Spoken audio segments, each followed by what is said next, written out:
What does it mean to be pure of heart?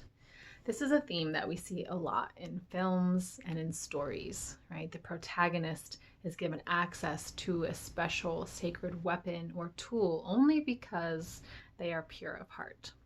We see this in the King Arthur legends, right? King Arthur being the only one that could pull the sword from the stone. King Arthur ultimately creating a round table demonstrating that there is no hierarchy of power, that all beings are equal. We see this with Katniss Everdeen in the Hunger Games, right? Where she volunteers to participate in the Hunger Games to save her sister Prim. And then in the Hunger Games, she could have killed Rue, but she decided to partner up with her and to conduct a funeral ceremony for her when she finally dies, demonstrating her humanity. We also see this in the film Ready Player One, where we have the main character, Wade Watts, right? He's a huge fan of Halliday's Oasis. He cares about its invention, the story behind it, the history, and therefore he is the chosen one to benefit through its ownership and through its wealth because he genuinely cares about it and he cares about humanity.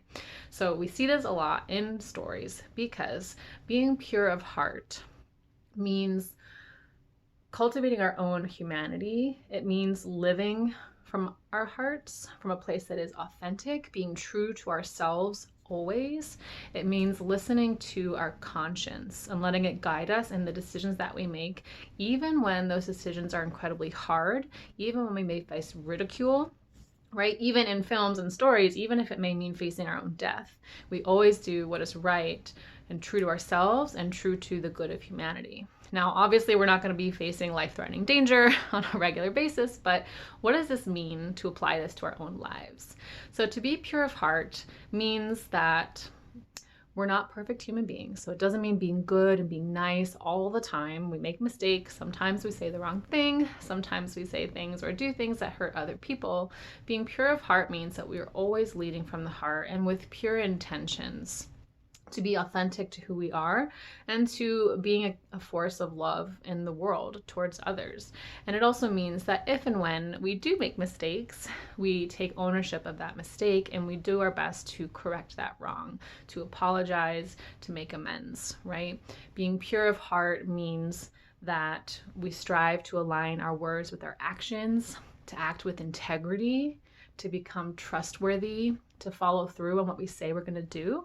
And that's hard because sometimes that means that we have to learn to say no to things, right? To not overpromise or overcommit, because then if we do and then we have to back out, that affects our integrity, right? That affects our trustworthiness. So sometimes becoming trustworthy means saying no to things that we know that we can't commit to. So being pure of heart means always being true to what your heart is telling you. Listen to your conscience in any given situation. What is it asking you to do? Be willing to do the hard thing if it's the right thing. It means knowing, who you are and what's important to you, what your values are, what you're passionate about, and aligning with those things, not standing out of integrity by doing things that aren't true to who you are, that aren't true to those values, right? And it means being a force of love in the world, doing right by others, being aware that our words and our actions do have ripple effects that affect other people, and it means taking responsibility for that. And if we can strive to be pure of heart, even when we're flawed, even when we make mistakes, we will be given access to more responsibility, to greater gifts, right? Spirit, God will bestow upon us greater opportunities because they know that we will be responsible with them, that we will act from a place of virtue with those gifts that we're given. So strive to be pure of heart, be true to yourself, listen to your conscience, and act with love.